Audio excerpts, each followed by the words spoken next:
आपकी बच्ची first class है? क्या नाम है आपका? अमन। तो अमन, हम लोगों ने लॉ, अरे सब शान शान, लॉ में एक चैप्टर स्टार्ट करा हुआ है, इंडियन कॉन्ट्रैक्ट एक्ट। और कॉन्ट्रैक्ट मतलब क्या होता है? जब दो पार्टीज अग्रीमेंट में एंटर कर जाए, किसमें? अग्रीमेंट में। और अगर उस अग्रीमेंट में लीगल एनफोर्सेबिलिटी है, लीगल एनफोर्सेबिलिटी का मतलब होता है कि उस अग्रीमेंट को ले जाकर आप कोर्ट में एनफोर्स करा सकते हो। कहाँ पर? कोर्ट में। जैसे अगर फॉर एग्जाम्पल मुझे आपको एक कार सेल करनी है और मैं आपसे एडवांस ले लेता हूँ, क्या ये टाइप का कॉन्ट्रैक्ट बन जाएगा? नहीं बन जाएगा? बन जाएगा। और अगर मैं फुलफिल नहीं करता तो आप ये मैटर कहाँ लेकर जा सकते हो? कोर्ट। अभी हम जो टॉपिक पर बात कर रहे हैं, हम इस टॉपिक पर बात करें कि क्या माइनर कॉन्ट्रैक्ट में एंटर कर सकता है या नहीं। और माइनर कौन होता है? जो बिलो द एज ऑफ 18 हो। और जो बिलो द एज ऑफ 18 होता है वो कॉन्ट्रैक्ट में एंटर नहीं कर सकता। उसके साथ अगर आप कोई भी अग्रीमेंट करोगे वो एक वॉइड अग्रीमेंट बन जाएगा। क्या बन जाएगा? वॉइड। वॉइड का मतलब है which is not enforceable by law, मतलब आप उसको कोर्ट के थ्रू एनफोर्स नहीं करा सकते। और आपने स्कूल में पढ़ा होगा, क्या माइनर पार्टनर बन सकता है किसी फर्म में? हाँ बोल रही हो पीछे, गलत आंसर। माइनर पार्टनर बन सकता है? हाँ, अभी भी हाँ बोल रहे थे। हाँ, माइनर पार्टनर नहीं बन सकता। He can be admitted to the benefits of the partnership. वो पार्टनर नहीं बनेगा, बट वो बेनिफिट्स के लिए एंटर कर सकता है। किसके लिए? बेनिफिट्स के लिए। पर वो एक्चुअल में पार्टनर नहीं बन सकता। क्या माइनर इंसॉल्वेंट हो सकता है? नहीं, हम लोगों ने बात की थी माइनर इंसॉल्वेंट भी नहीं हो सकता, क्योंकि जब वो कॉन्ट्रैक्ट में एंटर नहीं कर सकता तो वो इंसॉल्वेंट भी नहीं हो सकता। क्या माइनर बेनिफिट्स ले सकता है कॉन्ट्रैक्ट के? हाँ, हमने कहा था, हमने बात करी थी, माइनर बेनिफिट्स ले सकता है बट वो लॉसेस के लिए कभी लायबल नहीं होता। और क्या माइनर एजेंट बन सकता है? हाँ, एजेंट बन सकता है, बट उस केसेस के अंदर उस पर कोई लायबिलिटी आएगी? नहीं, लायबिलिटी उसकी प्रिंसिपल पे रहेगी। प्रिंसिपल कौन होता है? जो उसको अपॉइंट करता है उसको हम प्रिंसिपल बोलते हैं। और आज आप एक सब हेडिंग दीजिएगा, लाइबिलिटी फॉर नेसेसरीज। 68 से कनेक्टेड ही है मतलब, लाइबिलिटी फॉर नेसेसरीज। अच्छा, मेरी बात सुनिएगा। अगर आप किसी माइनर को नेसेसरी सप्लाई करें, क्या सप्लाई करें? नेसेसरीज में क्या आएगा? फूड, शेल्टर, क्लोथिंग, मेडिकल, उसकी एजुकेशन, ये सब प्रोवाइड करें, तो आप वो वैल्यू उसकी प्रॉपर्टी में से रिकवर कर सकते हैं। कहां से?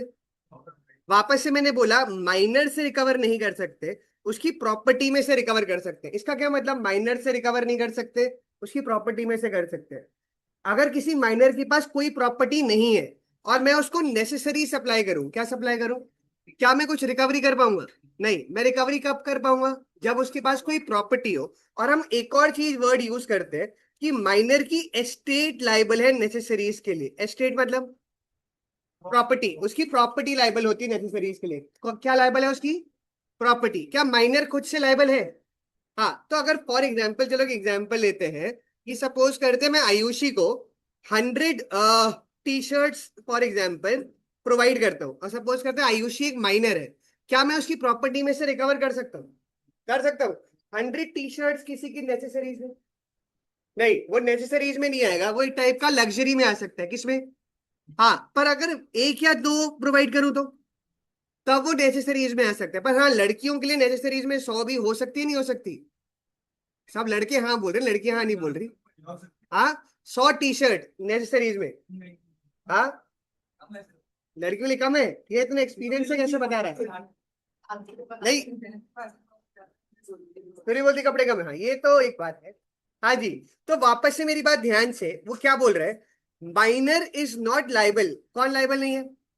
But only his property is liable. क्या लाइबल होगी? प्रॉपर्टी। वापस से ध्यान रखेंगे, माइनर की कोई पर्सनल लाइबिलिटी नहीं है अगर हम उसे क्या प्रोवाइड कर रहे हैं? नेसेसरीज। बस माइनर का क्या लाइबल होगी? उसकी प्रॉपर्टी लाइबल होगी। तो इसमें आप लिखिएगा ए पॉइंट में, a claim for necessaries, a claim for necessaries supplied to a minor, supplied to a minor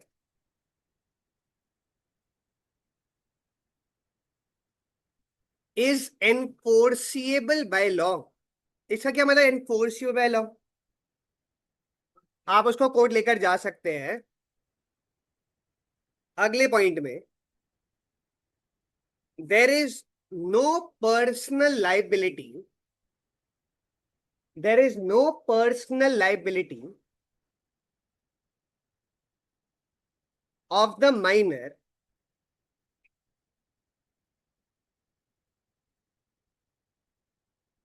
but only his property is liable. वापस से इस लाइन का मतलब क्या है, कोई बताए? अगर प्रॉपर्टी नहीं है माइनर के पास, कोई लाइबिलिटी नहीं है। लाइबिलिटी कब आएगी? सपोज करते हैं माइनर को कुछ फूड या क्लोथ्स प्रोवाइड करते हैं और उसके पास कहीं से रेंट आता है। क्या आता है? रेंट। क्या रिकवरी हो सकती है?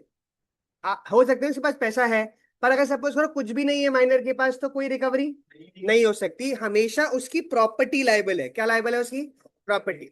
अगले पॉइंट में आप लिखिएगा, minor is not liable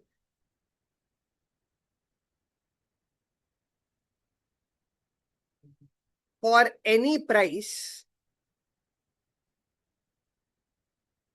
that he may promise and never for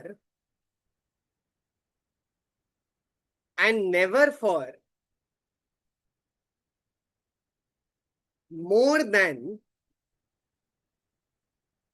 the value of necessaries। इस लाइन का मतलब, and never for more than the value of necessaries मतलब उसके प्राइस से ज्यादा। जैसे अगर फॉर एग्जाम्पल कोई चीज 500 रुपए की आती है, क्या मैं माइनर से 700 रुपए रिकवर कर सकता हूँ? नहीं, मैं 700 रुपए रिकवर नहीं कर सकता। मैं कितने रिकवर कर सकता हूँ? 500। और वो भी कहां से? उसकी प्रॉपर्टी से, क्योंकि माइनर की पर्सनल लाइबिलिटी नहीं है, माइनर की प्रॉपर्टी लाइबल है। अगर हम उसको क्या प्रोवाइड कर रहे हैं? नेसेसरी। अच्छा एक बात बताओ, क्या नेसेसरी सबके लिए सेम होती है या ये पर्सन टू पर्सन डिफर कर सकती है? अब अगर मैं बात करूं मुकेश अंबानी के बच्चों की नेसेसरी और हम लोगों के लिए नेसेसरी सेम होंगी या डिफर करेंगी? क्या उसके लिए एक बीएमडब्ल्यू की कार भी नेसेसरी है? हाँ, अंबानी के बच्चे के लिए तो होगी नेसेसरी या नहीं? और हमारे लिए? हाँ, लग्जरी है। तो उस केस में वो डिपेंड करता है कि उसकी सिचुएशन इन लाइफ क्या है। सिचुएशन इन लाइफ मतलब क्या स्टैंडर्ड ऑफ लिविंग है, उस पर डिपेंड करता है कि उसके लिए क्या नेसेसरी होगी। तो अगले पॉइंट में लिखिएगा, मुकेश अंबानी का जो ड्राइवर होगा वो कितने रुपए सैलरी कमाता होगा? हाँ, 3-3.5 लाख रुपए महीने के ऊपर है। ठीक है। और जब आप सीए करोगे तो स्टार्टिंग सैलरी क्या होगी? हाँ, आईसीआई एवरेज अराउंड 10 lakhs की बोलता है। ठीक है, 10 से 12 लाख की। तो महीने का कितना हो गया? हाँ, 80-90 हजार लाख रुपए तक चला जाएगा। और उन भैया जी की, ड्राइवर भैया की 3-3.5 लाख। मुझे तो लगता है पहले वो अपनी गाड़ी फॉर्च्यूनर लगाता होगा। ठीक है, पहले अंबानी के घर में, और उसके बाद उनकी बीमर या गाड़ी उठाता होगा चलाने के लिए। हाँ जी। और बिजली का बिल कितना आता होगा मुकेश अंबानी का? हाँ, कितनी मुकेश अंबानी की कमाई कितनी है साल की? कोई आइडिया? हाँ, कोई बताए? उसका जो बिजली का बिल है वो करीब 10 करोड़ रुपए का आता है साल का। क्या घर का नाम है? घर का नाम पता है उनके? एंटिलिया। तो वो कितने का बिजली का बिल है? 10 करोड़ का। और उसके अलावा और भी चीजों के खर्चे हैं। तो सैलरी कितनी होगी उनकी? हाँ, पहले वो रेम्युनरेशन लेते थे 15 करोड़ की। कोविड से पहले तक कितने की रेम्युनरेशन थी? 15 करोड़। उसको उन्होंने अब शायद 1 रुपए कर दिया है। अब वो कोई रेम्युनरेशन नहीं उठाते अपनी कंपनी से। तो कमाई कैसे होगी फिर? डिविडेंड और इंटरेस्ट। शायद इनकम अराउंड 2.5 से 3 हजार करोड़ की होगी साल की। कितने की? 2.5 से 3 हजार करोड़ की डिविडेंड और इंटरेस्ट इनकम है जो उससे वो कमाते। तो सैलरी लेने का कोई मतलब है? हाँ, तो अपनी कंपनी में क्या शो करते होंगे कि मैं सैलरी भी नहीं ले रहा, मैं ये भी नहीं कर रहा, पर वैसे इनकम कितनी आ रही है? 2.5-3 हजार करोड़ की उनकी वो इनकम है। हाँ जी। तो इसमें और सबसे अमीर कौन है वर्ल्ड में? हाँ, उसकी नेटवर्थ कितनी होगी? हाँ, मेरे ख्याल से तो उससे भी ऊपर चली गई। $800 बिलियन की नेटवर्थ है उसकी। हाँ जी, नेटवर्थ और इनकम सेम। हाँ, नेटवर्थ एसेट्स माइनस लायबिलिटीज है। इनकम तो साल में वो कितना कमा रहा है वो तो अलग चीज होती है, पर नेटवर्थ उसकी उतनी है। हाँ जी। तो इसमें हम अगले पॉइंट में लिखिएगा, to make the minor's estate liable to make the minor's estate liable, estate मैंने क्या बताया था, property, for necessaries, two conditions must be satisfied. Two conditions must be satisfied. क्या मतलब हुआ, माइनर की प्रॉपर्टी आपको अगर उसको नेसेसरीज के लिए लाइबल करना है तो ये दो कंडीशंस पूरी होनी चाहिए। पहला, किस पर डिपेंड करता है नेसेसरी, उसकी सिचुएशन इन लाइफ के ऊपर, और दूसरा उसके पास ऑलरेडी उस सामान का सफिशिएंट सप्लाई नहीं होना चाहिए। इसका क्या मतलब सफिशिएंट सप्लाई, हाँ अगर फॉर एग्जाम्पल उसके पास पहले ही 20 टी शर्ट्स पड़ी हुई है और मैं उसको एक दो और टी शर्ट प्रोवाइड करता हूँ, क्या वो नेसेसरी है? नहीं, क्यों?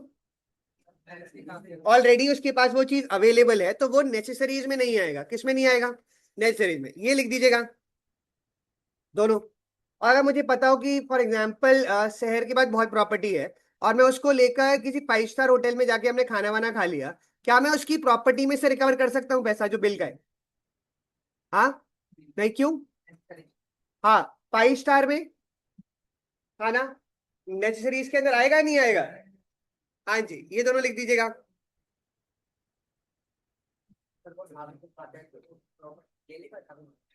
ढाबे वाला नहीं, आपने उसको खिलाया। अच्छा, कह रहे हो ढाबे वाले ने खिलाया उसको, हाँ तो अगर वो प्रोवाइड कर रहा है तो बिल्कुल, पर उससे या प्रॉपर्टी में से उसकी, फिर वो केस करेगा, सब कुछ होगा, बहुत टाइम लगेगा।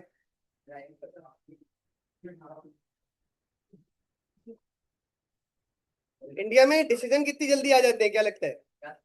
कोर्ट का डिसीजन कितनी जल्दी आता है? महीने। एक आदमी का चोरी के केस का, 100 रुपए की चोरी का केस का 21 साल बाद डिसीजन आया था।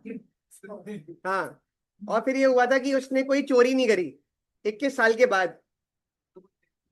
हाँ, नहीं तब तक वो जेल से तो बाहर आ गया था, बट उसको फैमिली, उसको कोई जॉब नहीं मिली। क्यों? केस उसके ऊपर चल रहा है, रिकॉर्ड चल रहा है, तो उसमें नहीं कर पाया।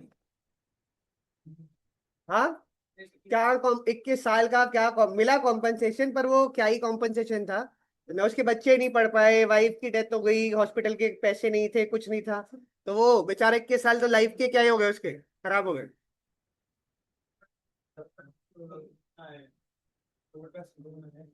करेक्ट, पर जो जॉब प्रोवाइड करते हैं, मतलब जो जॉब दे रहा है, वो उसका बैकग्राउंड चेक करते हैं, और उसके बैकग्राउंड चेक में क्या मिलेगा? हाँ, हाँ तो पूरा चेक होता है, वो चेक करा तो फिर उसमें ये मिला।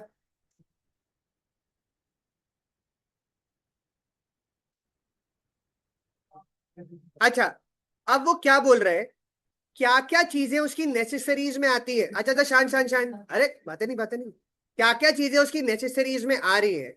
अगर आप क्या माइनर को प्रोवाइड कर रहे हैं, आप फूड दे रहे, शेल्टर दे रहे, उसके घर में किसी की डेथ हो गई और उसके लिए फ्यूनरल सेरेमनीज का खर्चा दे रहे हो, फ्यूनरल मतलब अंतिम संस्कार की कोई आप चार्जेस दे रहे हैं, तो क्या उससे रिकवर कर सकते हैं उसकी प्रॉपर्टी में से? ये सब चीजें उसकी नेसेसरीज में आ जाता है। किस में आ जाता है? नेसेसरीज में। तो अगले पॉइंट में लिखिएगा, the expenses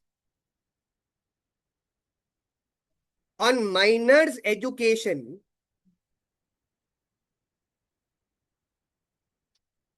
comma food, comma shelter, expenses on minors education,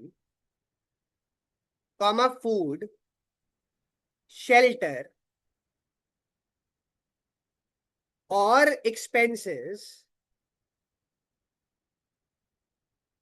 for funeral ceremonies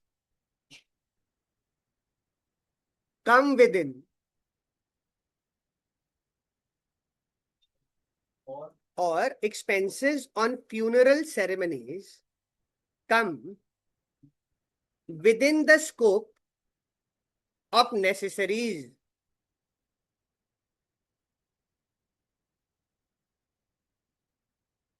हाँ, मतलब वो क्या बोल रहे हैं, ये सब चीजें किस में आ जाती हैं? नेसेसरीज में आ जाती है। तो हमने अभी तक माइनर के लिए 8 पॉइंट की बात करी। पहला क्या था, उसके साथ जो अग्रीमेंट होगा वो वॉइड एब इनिशियो होगा। दूसरा, वो इंसॉल्वेंट नहीं हो सकता, तीसरा पार्टनर नहीं बन सकता, चौथा एजेंट बन सकता है, पांचवा पेरेंट्स भी बाइंड नहीं होते, छठा बेनिफिशियल कॉन्ट्रैक्ट में एंटर कर सकता है और हमेशा प्लीड कर सकता है अपनी माइनॉरिटी। और आठवां क्या पढ़ा हमने की उसकी माइनर इज लाइबल या माइनर की प्रॉपर्टी लाइबल।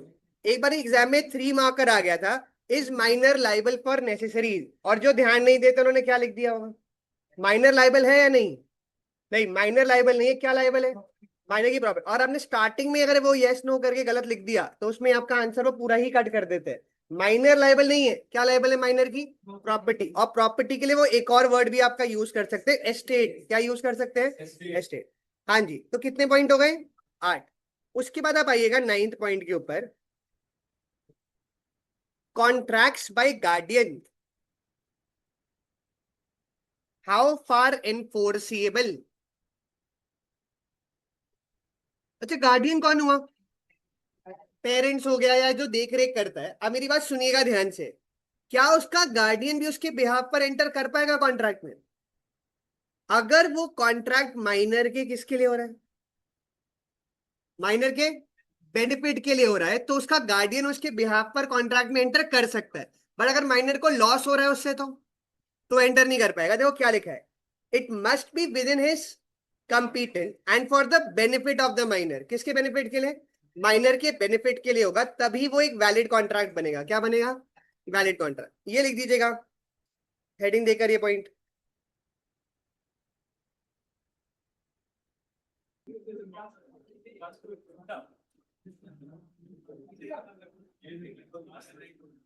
अच्छा, तो क्या गार्डियन एंटर कर सकता है कॉन्ट्रैक्ट में, कर सकता है, only if it is for the minor के, अगर माइनर के बेनिफिट के लिए हो रहा है। अच्छा, अगली हेडिंग आप लिखिएगा, अगला point sorry, joint contract by minor and adult.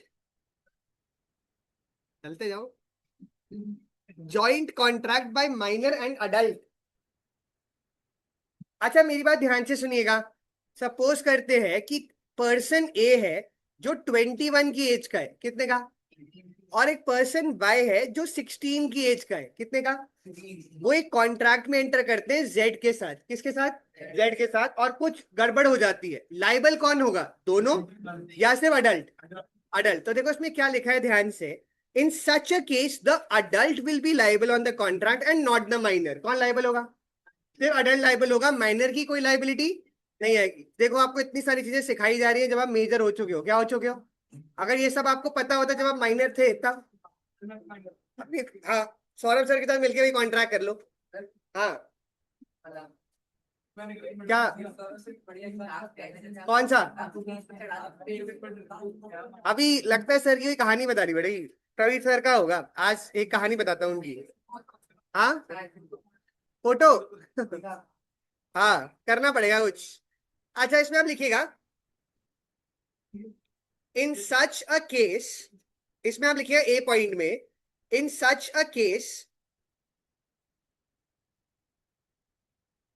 The adult will be liable on the contract and not the minor. कौन लाइबल है, अडल्ट लाइबल होगा, माइनर लाइबल नहीं होगा। केस का नाम लिखिएगा सेन दास वर्सेस रामचंद। चलते जाओ, सेन दास वर्सेस रामचंद। और ये कोई बताना, ये तो आप बता सकते हो, क्या लिखा है, अभी तक 9th या 10th आ रहा होगा, 9th है, बताए कोई क्या लिखा है, वही चीज को रिपीट कर रहा है वैसे।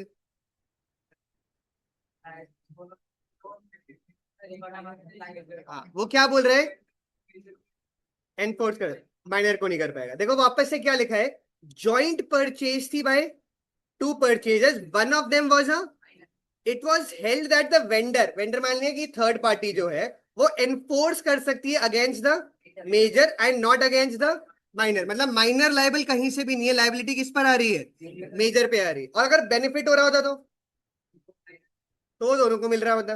हाँ जी, ये लिख दीजिएगा इसमें वेयर से लेकर ये।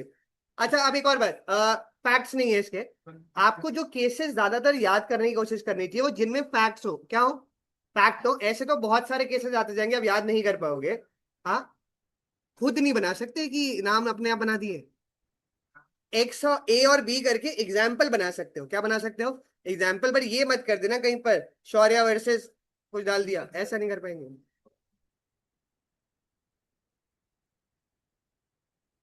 वो तो बंदा ही हिल जाएगा वहां पेपर में कि ये कौन सा केस है, मैंने ही पढ़ा ये वाला।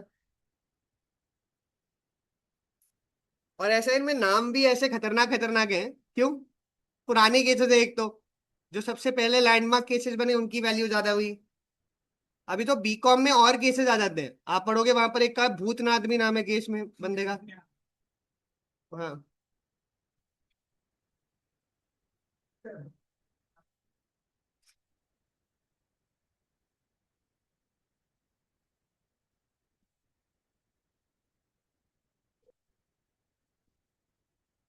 नाम भूतनाथ है, वो थोड़ी भूत है। भूतों का भी लॉ हो ही सकता है अपना। हाँ, क्या होता है? बीकॉम। बीकॉम में तो इससे ज्यादा है। हाँ, पर उसमें क्या है कि बच्चे इतना पढ़कर नहीं जाते, सीए वाला ही पढ़ लिया, सीएस सीएमए वाला पढ़ लिया, वही सफिशिएंट है। पर अदरवाइज वहां पर ज्यादा है। मैं सोचा कह रहा है भूतों का लॉ होता है क्या, मैं इंटरनल लॉ बनाए वो।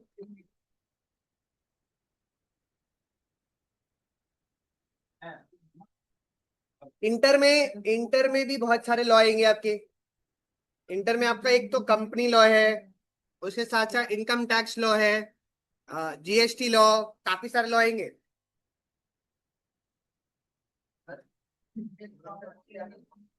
मेरे पास एक तो सौरभ सर झूठ इतना बोलते हैं ना।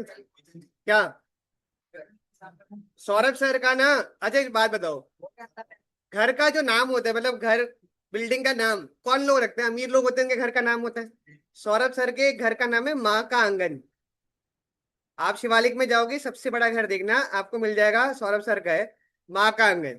फिर उन्होंने एक और घर खरीदा, उसका नाम रखा बाप का बरामदा।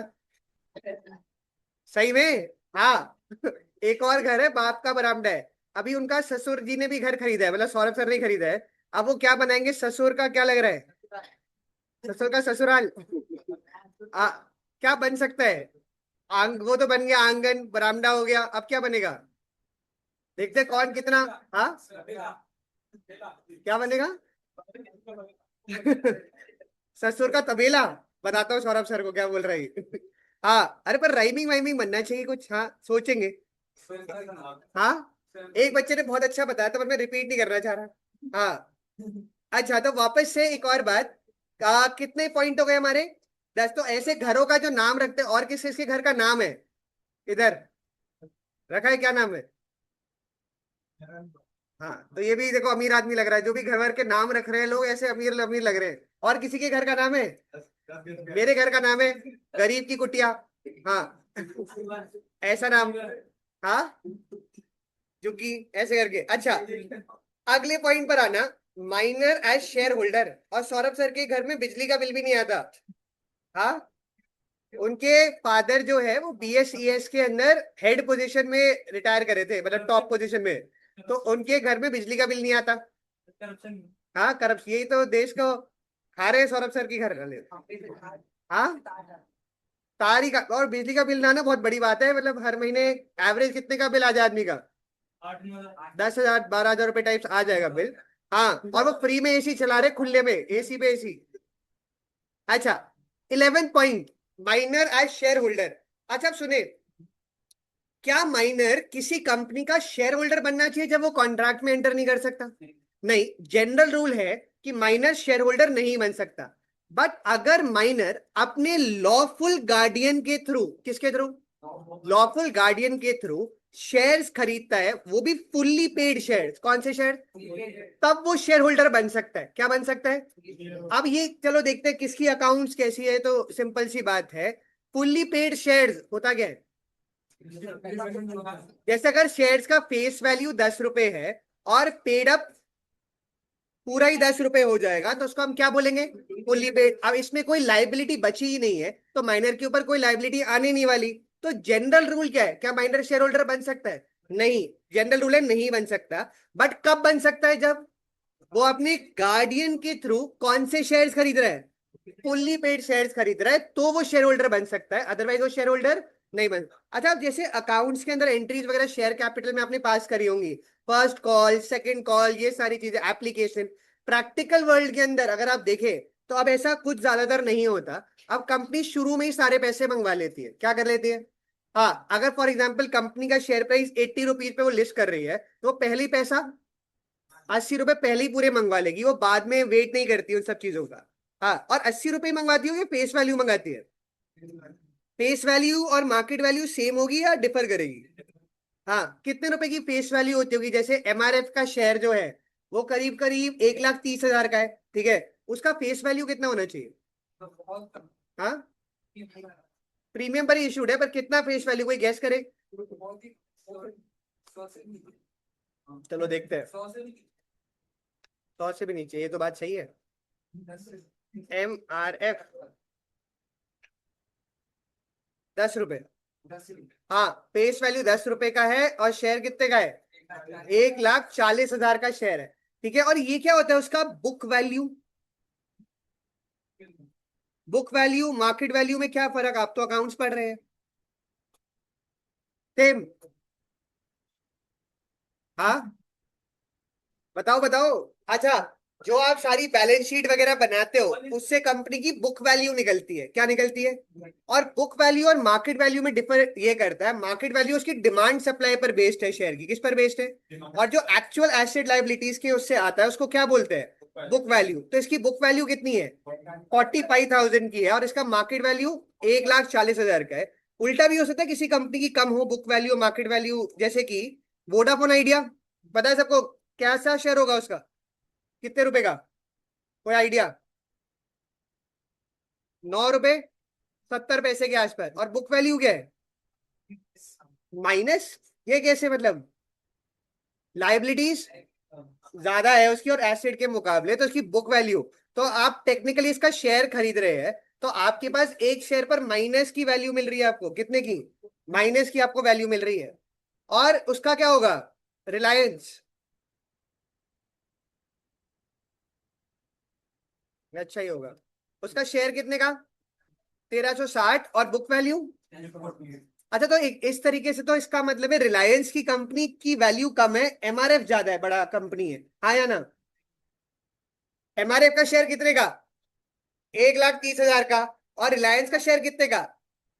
1,360 का। तो उस केस में तो रिलायंस कंपनी छोटी हुई ना।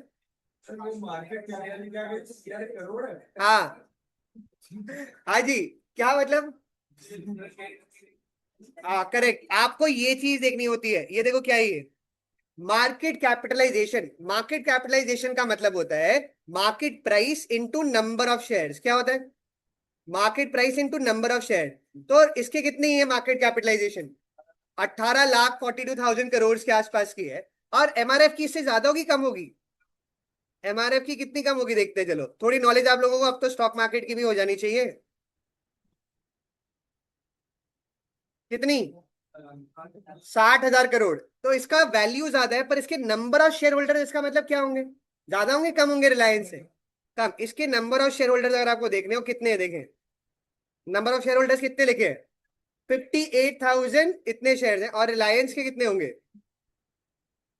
लाखों? करोड़ों? कितने? इतने उसके शेयर होल्डर है कितने? 42 लाख शेयर होल्डर हैं उसके। और सौरभ सर उनमें से एक है, एमआरएफ के उनके पास 250 शेयर है। उनके पास कितने, मैंने बोला एमआरएफ के कितने? 250 शेयर उनके पास एमआरएफ के हैं, सौरभ सर के पास। हाँ, एमआरएफ तो उन्होंने अभी अभी नहीं खरीदा ना, 30,000 से 50 60 ऐसे करके खरीदे उस पर। तो उनके पास अब उसकी इतनी वैल्यू है। हाँ, 250। हाँ जी। तो वापस से आते हैं। हाँ बस, कह रहे बस 3 करोड़ के। हाँ, अच्छा वो कह रहा है हाँ, अच्छा जी। तो इसमें आप लिखिएगा ए पॉइंट में, minor is incompetent to contract, minor is incompetent to contract, and he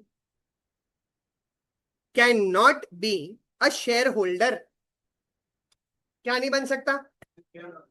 share holder नहीं बन सकता। पर कब बन सकता है? ये जो मैंने मार्क करा है इसका मतलब बताएं। लॉफुल गार्डियन के थ्रू, और वो भी कौन से शेयर्स? फुल्ली पेड शेयर्स खरीदेगा तभी वो शेयर होल्डर बन सकता है। क्या बन सकता है? Share holder. ये लिख दीजिएगा बी पॉइंट में, बट से लेकर हिम तक।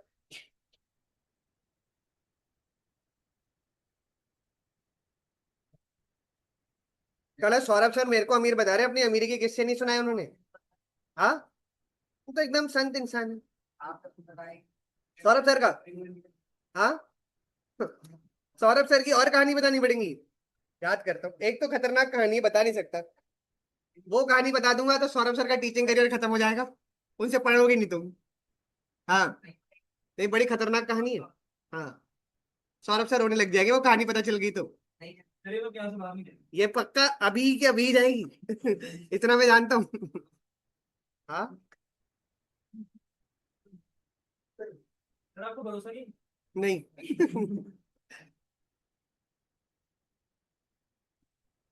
सौरभ सर ने 11 12 में लड़की को प्रपोजल दिया था, उस लड़की का बॉयफ्रेंड था, उसका रिवर्ट क्या होना चाहिए लड़की का? हाँ, आई हैव बॉयफ्रेंड नहीं हो जाना चाहिए? पर लड़की ने बोला हाँ यही बोला, आई हैव बॉयफ्रेंड। सर ने कहा कोई बात नहीं, देखो कहीं मुझे एडजस्ट कर लो तो। लड़की का रिप्लाई क्या होगा? नहीं नहीं, कहती देख शाम तक बताती हूँ, पर अच्छी थी, शाम को इसने मना कर दिया। पर पहले तो रिप्लाई क्या आया था? शाम तक बताती हूँ। तब से सौरभ सर ने अकाउंट से एडजस्टमेंट पढ़ाना सीखा है। जब से उन्होंने क्या बोला, हाँ, खुश हो गए सर। तो आपको पता नहीं है, सर की कहानियां धीरे धीरे पता चलेंगी। हाँ जी। तो क्या माइनर शेयर होल्डर बन सकता है? जनरल रूल नहीं, कब बन सकता है? गार्डियन के थ्रू फुल्ली पेड शेयर्स खरीदेगा तब वो शेयर होल्डर बन पाएगा। क्या बन पाएगा? Share holder. उसके बाद अगले पॉइंट आपके लिए 14 वाला है, पहले ये लिखिएगा, श्योरिटी फॉर अ माइनर, और इसके साथ केस स्टडी लिख देना, श्योरिटी फॉर अ माइनर। अच्छा अब सुनिएगा, आपने गारंटर वर्ड सुना है कहीं पर? गारंटर, गारंटर का मतलब क्या होता है? गारंटी ले रहा है। लॉ में गारंटर वर्ड यूज नहीं करते, क्या वर्ड यूज करते हैं? श्योरिटी वर्ड यूज करते हैं। क्या वर्ड यूज करते हैं? श्योरिटी। अब मेरा एग्जांपल ध्यान से सुनना। ए सपोज करते हैं, ए जो है वो 15 ईयर्स का है। कितने का? वो बैंक से लोन लेने जाता है, बैंक बोलता है लोन तो दे देंगे, पर हमें एक गारंटर चाहिए। क्या चाहिए? गारंटर, यानी कि श्योरिटी चाहिए। क्या चाहिए? श्योरिटी। और सपोज एक्स उसका श्योरिटी बन जाता है। कौन श्योरिटी बन जाता है? एक्स, जो कि 25 साल का है। कितने साल का है? 25। क्या श्योरिटी इस ट्रांजैक्शन के लिए लाइबल होगा या नहीं? अगर माइनर ने लोन नहीं चुकाया तो किसको चुकाना पड़ेगा? श्योरिटी को। देखो उसने क्या लिखा है, in a contract of guarantee when an adult stands as a surety for a minor, the adult is liable to the third party। क्या मतलब? अडल्ट लाइबल हो जाएगा। तो एग्जाम में क्वेश्चन क्या आया था? ये आया। और सेकंड केस में ये पूछा, अगर एक्स की एज भी 17 होती तो? हाँ, तब कॉन्ट्रैक्ट बनता ही नहीं। क्यों नहीं बनता? क्योंकि श्योरिटी भी माइनर ही होता। क्या होता? श्योरिटी भी माइनर होता। ये तो मैंने आपको बताया, एग्जाम में क्वेश्चन ऐसे आया था। पहले ये केस बना दिया, उसके सेकंड पार्ट में पूछा, will your answer change if X is of the age of 17? तो आप क्या बोलोगे? आंसर चेंज हो जाएगा, क्योंकि तब तो कॉन्ट्रैक्ट बन ही नहीं पाएगा। तो इसमें आप लिखिएगा, वर्ड एबिलिटी हो जाएगा। तो इसमें आप लिखिएगा, surety for a minor in case of guarantee when an adult becomes surety for a minor, then the adult is liable. Then the adult is liable to the third party. Third party मतलब जिससे loan आपने लिया, adult is liable to the third party. Exam में आएगा इतना बड़ा question? अभी तक कितने पॉइंट हो गए? 12 पॉइंट हो गए। आएगा इतना बड़ा क्वेश्चन? अभी तक तो नहीं आया। किसी अटेम्प्ट में आ जाए, किस्मत थोड़ी खराब हो तो आ सकता है। हाँ जी। 13th point, liability for taught. 13 point लिखिएगा, लाइबिलिटी फॉर टॉट। अच्छा मेरी बात सुनने सुनने, इंपॉर्टेंट है। टॉर्ट्स का मतलब होता है कोई सिविल रॉन्ग। कौन सा रॉन्ग? मैं क्रिमिनल रॉन्ग की बात नहीं कर रहा, किसकी बात कर रहा हूं? Civil wrong. सपोज करते कोई माइनर किसी के घर में ट्रेस पास कर ले। ट्रेस पास कर ले मतलब, हाँ, किसी घर में बिना परमिशन के एंटर कर जाए, या माइनर किसी को डिफेम करे। डिफेम करना मतलब कुछ बुराई करे, उसका नाम खराब करे। क्या माइनर उसके लिए लाइबल होगा या नहीं? देखो क्या लिखा है, अ taught is a civil wrong and a minor is liable in taught. क्या मतलब? माइनर टॉट के लिए क्या है? लाइबल है, but he is not liable for a breach of contract. किस चीज के लिए लाइबल नहीं है? ब्रीच ऑफ कॉन्ट्रैक्ट का मतलब है अगर माइनर कॉन्ट्रैक्ट तोड़ता है तो उसकी कोई लाइबिलिटी नहीं है, बट बाकी सारे टॉर्ट्स के लिए लाइबल है। तो अगर माइनर बिना परमिशन किसी के घर में घुस जाए तो क्या आप माइनर पर केस कर सकते हो? हाँ, आप माइनर पर केस कर सकते हो। इंडिया में अगर आप जैसे क्रिकेट खेल रहे हो, बॉल चली गई किसी के घर में, क्या करते हैं लोग? हाँ, कूद के चले गए घर के अंदर। बाहर एक्चुअली अगर आप किसी घर में ऐसे एंटर कर जाओ, आपको गोली मार सकता है सीधा, बिना पूछे बिना कुछ करे डायरेक्टली क्या कर सकता है? सीधा गोली मार सकता है, ठीक है। और ऐसे बहुत सारे केसेस बाहर हुए हैं कि किसी ने घर में ट्रेस पास करा, उसने सीधे गन से गोली मार दी सीधी। क्या उस पर केस चलेगा बाहर? और इंडिया में गोली मार दी ऐसे तो? हाँ, इंडिया में ऐसा अलाउड नहीं है आपको। तो सपोज करो कोई, आप सो रहे हो, एक शराबी घर में घुसा है और एकदम आपको देखता जा रहा रात भर, आप उठे एकदम आपने उसको देखा, तो आप क्या कर सकते हो? क्या एक्शन ले सकते हो? हाँ। हाँ, क्या आप उसको घर से बाहर भेज सकते हैं? पानी वानी पिलाना पड़ेगा पहले? नहीं, पहले तो उसको पुश करके आप घर से बाहर कर सकते हैं, रीजनेबल फोर्स के साथ। रीजनेबल फोर्स मतलब, हाँ, पूरी जान नहीं, आराम से पहले कोशिश करनी है, उसके बाद वो चला जाए तो थैंक यू बोल दो। हाँ, तब आप एक्शन ले सकते हो और उसके हाथ में चाकू हो। अदरवाइज आप ऐसा नहीं कर सकते। हाँ, पर ऐसा भी नहीं चाकू उसके हाथ में, वो कुछ नहीं कर रहा और आपने सीधा गोली मार दी, तब भी आपके अगेंस्ट केस चलेगा। वो डिपेंड्स, अभी की तो उसने मारने की कोशिश थोड़ी करी है आपको। हाँ। हाँ, बस ठीक है, फिर तो आप देखो, अगर आपके कमरे में सीसीटीवी नहीं है तो बच जाओगे। हाँ बस फिर ठीक है। हाँ। हाँ जी। तो इसमें आप लिखिएगा, अ taught is a civil wrong. A taught is a civil wrong and a minor is liable in taught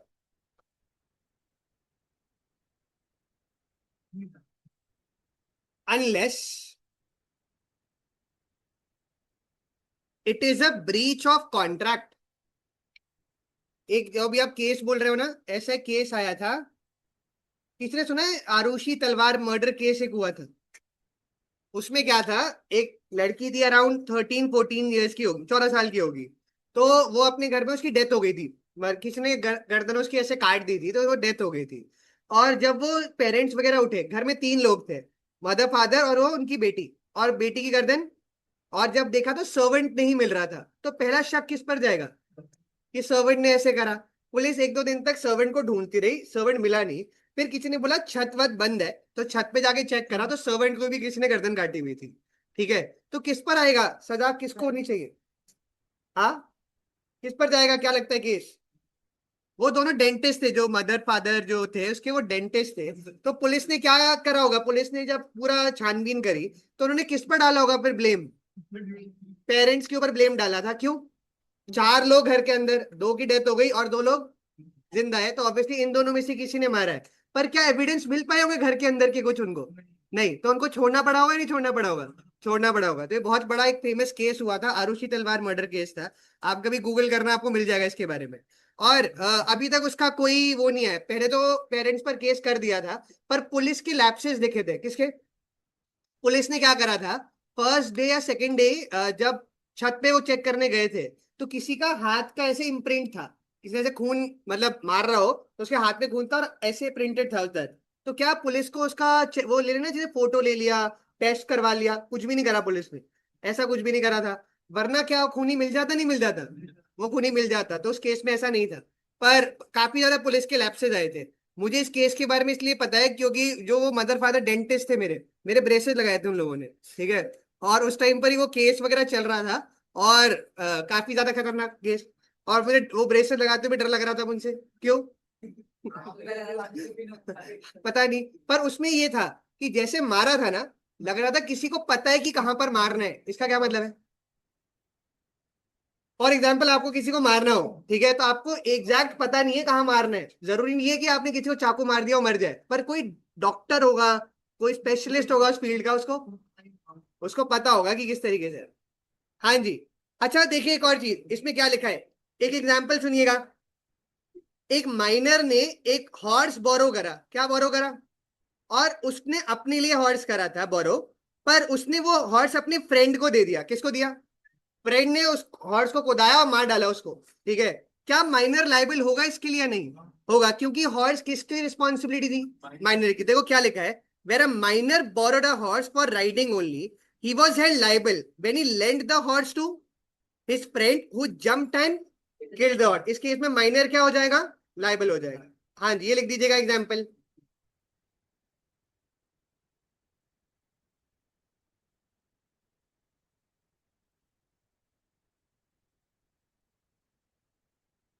मैंने बीच में बहुत सारा वो देख लिया था, सावधान इंडिया, क्राइम पेट्रोल, तो मुझे सब पता है कि किस तरीके से बचना है मार वार के। हाँ, तेरे में अच्छा सौरभ सर ने झूठी कहानी फैला दी। हम्म, अच्छा। हाँ नहीं, उसमें एक तो सावधान इंडिया के अंदर तो ये सब केसेस आते रहते हैं। कैसे बचेंगे अगर आपको किसी का मर्डर करना है? वैसे ऐसी चीजें बोलनी नहीं चाहिए। हाँ। हाँ, सबसे ज्यादा इंपॉर्टेंट चीज है आपका फोन आपके पास नहीं होना चाहिए उस टाइम पर। क्यों? हाँ, लोकेशन ट्रेस हो जाएगी कि आप लोकेशन पर है। और शू साइज, शू कैसा पहनना पड़ेगा? हाँ, डिफरेंट साइज का शू आपको पहनना पड़ेगा। हाँ, ग्लव्स पहनने पड़ेंगे। पर आपको पता है जितना हम सोचते हैं ना, कई बार पुलिस, हम क्या सोचते हैं इंडिया की पुलिस कैसी है, पकड़ पाएगी या नहीं पकड़ पाएगी? पर बहुत तेज है पुलिस वाले भी। कुछ सालों पहले एक मर्डर केस हुआ था, उसका ना लड़ाई हो गई थी। तो जो जिसने मर्डर करा था उसका बटन जो था वो वहां रह गया लड़ाई के में। पुलिस ने उस बटन से ट्रैक कर लिया उसको जिसने मारा था। उन्होंने उस शर्ट की कंपनी को कॉल करा कि ये आपकी बटन जो मैन्युफैक्चर, कितने लोगों को ये शर्ट बेची है। उससे फिर क्या करा, ट्रैक करा कि उस लोकेशन में किस लोगों ने खरीदा होगा, और फिर वहां से पुलिस ने पकड़ लिया उस बंदे को। हाँ। हाँ, क्या करते था? आता अलग बात है, पर इतना भी चोर को गरीब मत समझो। अमीर चोर था। हाँ। कितने पॉइंट हो गए? कह रहे टी शर्ट पहन कर जाओ, मतलब बटन ना टूटे। हाँ, टी शर्ट में जा सकते, शर्ट में नहीं। हाँ, उसे जला दो। अच्छा, ये इन लोगों ने भी देखा है। पर एक तो उसमें सबसे ज्यादा खतरनाक होता है सावधान इंडिया। उसमें तो भैया भाभी का केस ही आता रहता है। वो देखा है कितने? अच्छी बात है, नहीं देखा। वो तो और खतरनाक है। हाँ, बुरका पहन कर। अच्छा, कितने पॉइंट हो गए? 13 पॉइंट्स हो गए। अब एक और पॉइंट आईसीआई के मॉड्यूल के अंदर एक और है।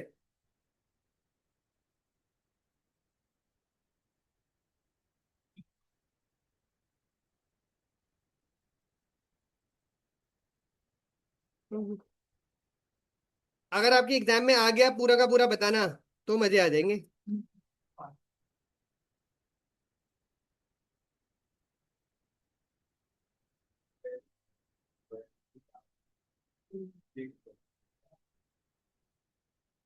हाँ, अब आप आपका 14 पॉइंट लिखना। No ratification after attaining majority. No ratification, ये रेक्टिफिकेशन नहीं है, वर्ड क्या है? Ratification after attaining majority. अब मेरी बात ध्यान से सुनना। सपोज एक माइनर 17 की एज में कॉन्ट्रैक्ट में एंटर करता है। किस एज में? 17 की एज में। और 18 में जाके बोलता है अब ये कॉन्ट्रैक्ट वैलिड। क्या ये कॉन्ट्रैक्ट वैलिड? क्या वो वैलिड होगा या नहीं? क्यों? वो वॉइड अब इनिशियो है, क्या है? और रैटिफिकेशन वर्ड का मतलब होता है सब्सीक्वेंट एक्सेप्टेंस। क्या मतलब होता है इसका? क्या मतलब सब्सीक्वेंट एक्सेप्टेंस? हाँ, विद टाइम आप एक्सेप्ट कर लो, क्या वो वैलिड होगा या नहीं होगा। तो माइनर ने जब कॉन्ट्रैक्ट एंटर करा था, अगर वो माइनर है तो वो शुरू से ही वॉइड है, उसकी कोई वैलिडिटी। देखो क्या लिखा है, a minor can not ratify the agreement on attaining majority as the original agreement is void ab initio। ये लिख दीजिएगा इसके अंदर। तो ये बता सकता है 14 के 14 पॉइंट्स है किसी में हिम्मत याद? हाँ, अच्छा, तो टेस्ट तो आ ही रहा है।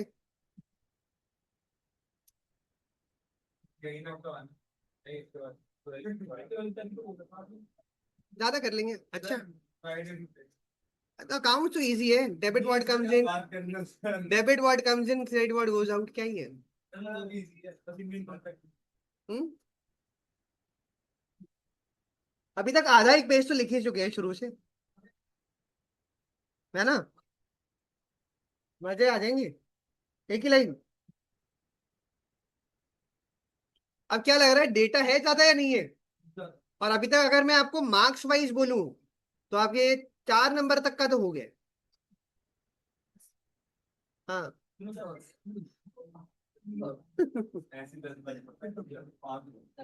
हाँ, 10 टाइम अगर इसका होगा तब जाके 40 पहुंचोगे। हाँ। हाँ, अब तक तुम्हें बाकी भी सब्जेक्टिव देने ही है, इसको छोड़कर इधर भी सीख लो सब्जेक्टिव देना। हाँ जी, कितने पॉइंट हो गए? 14 पॉइंट्स हो गए। अब आइएगा अगली हेडिंग, और उसके बाद आप हेडिंग दीजिएगा पर्सन ऑफ अनसाउंड माइंड। ये सेकंड हेडिंग है, फर्स्ट हमने माइनर दी थी अगर आप चेक करोगे। हाँ, सेकंड हेडिंग दीजिएगा person of unsound mind.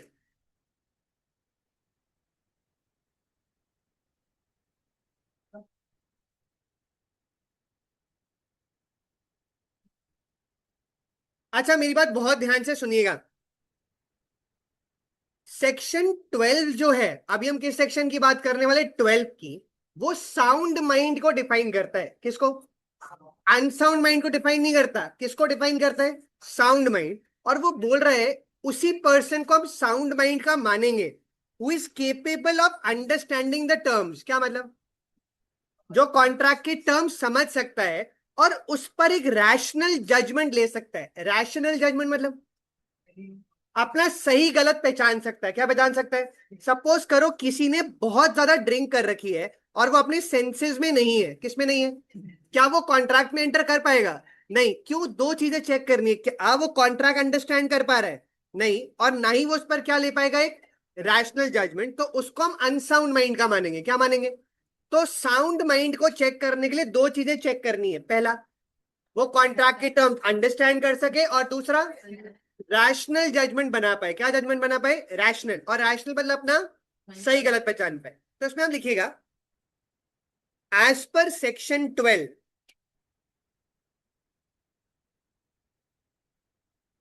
A person is said to be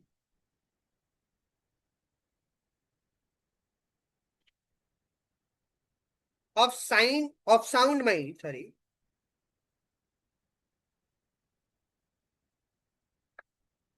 for the purpose of making a contract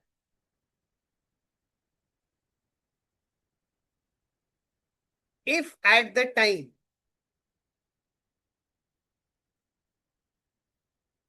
if at the time when he makes it,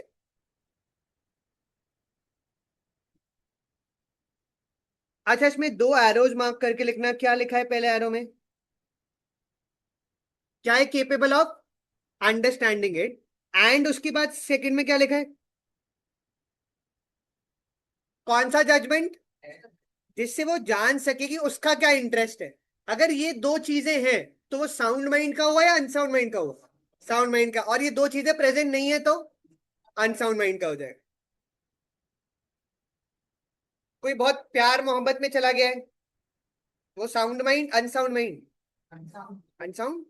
क्यों? हाँ, ऐसा कब हुआ ब्रेकअप? हाँ, बेचारा सेंटी हो गया है तो कह रहा नहीं नहीं कोई बात नहीं है नसीब। हाँ? हाँ जी, वापस से।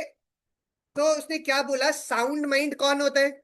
जो कॉन्ट्रैक्ट के टर्म्स अंडरस्टैंड कर सके और उस पर कौन सा जजमेंट बना सके, रैशनल जजमेंट बना सके। अच्छा, अगर आपको याद हो फर्स्ट क्लासेस के अंदर हमने बात करी थी, एक इडियट होता है, एक लुनाटिक होता है, एक ड्रंकर्ड होता है। इडियट कौन?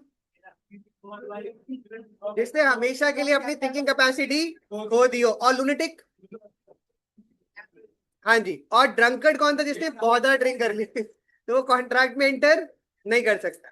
अच्छा, कोई इसका मतलब बनाना इस लाइन का।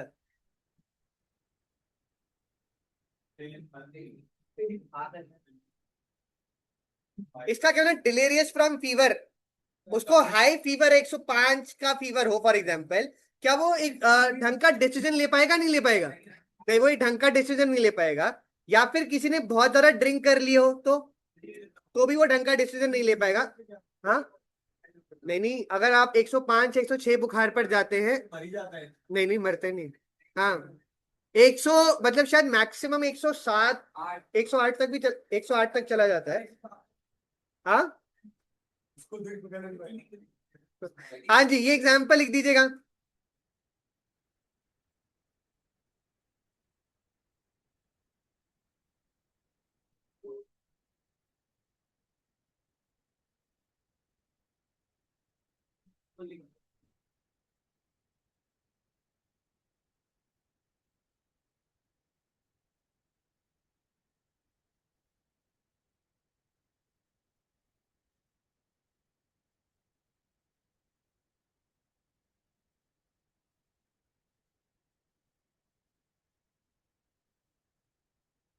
और ये लाइन भी, ये तो बहुत ही सिंपल है। जो अनसाउंड माइंड का है उसके साथ अगर कॉन्ट्रैक्ट करोगे, अग्रीमेंट करोगे तो क्या हो जाएगा? वॉइड। उसकी कोई लीगल वैलिडिटी नहीं है। ये लाइन भी लिख दीजिएगा।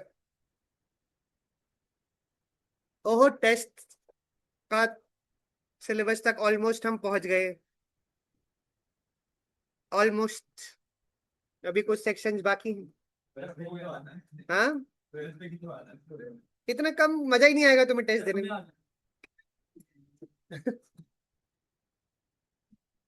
थोड़ा सिलेबस ज्यादा हो तो मजा आता है टेस्ट में। हाँ,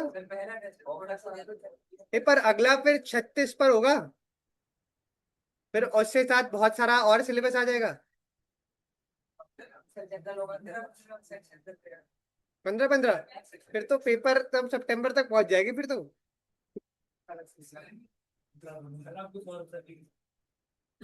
फिर तो कोर्स बढ़ा के लेता हूँ।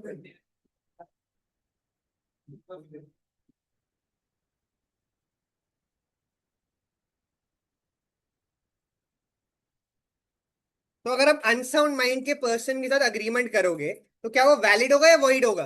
वॉइड। उसकी कोई लीगल वैलिडिटी नहीं। जैसे अगर 35 मार्क्स का टेस्ट हुआ, किसको लगता है उसके 60% के ऊपर तो आ ही जाएंगे? अच्छा, आराम से। चलो, अभी तुम लोगों ने अनुराधा मैम की चेकिंग नहीं देखी है? मैम की चेकिंग का आइडिया नहीं है अभी तुम्हें? आईसीआई से खतरनाक चेकिंग है वो।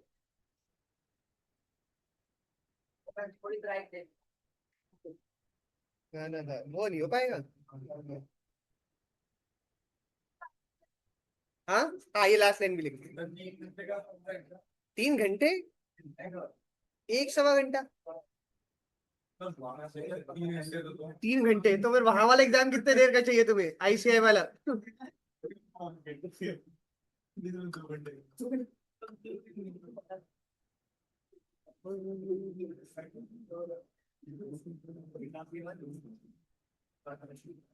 अच्छा, अब एक अगली हेडिंग लिखेगा,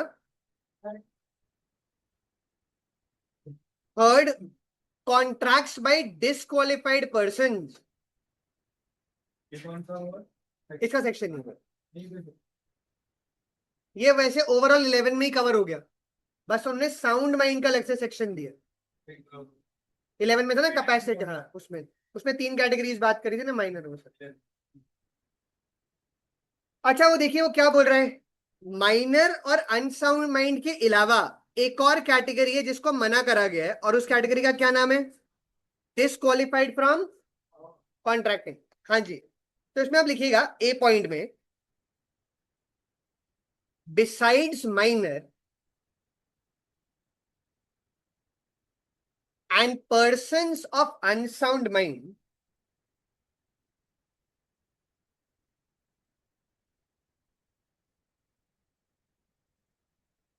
there are other persons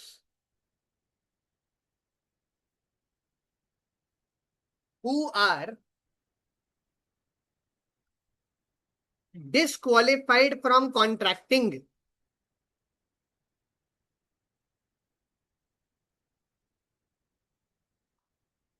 जो कॉन्ट्रैक्ट में एंटर करने से क्या है, डिस्क्वालिफाइड है। और याद करें वापस से फर्स्ट सेकंड क्लास क्या लिखा है,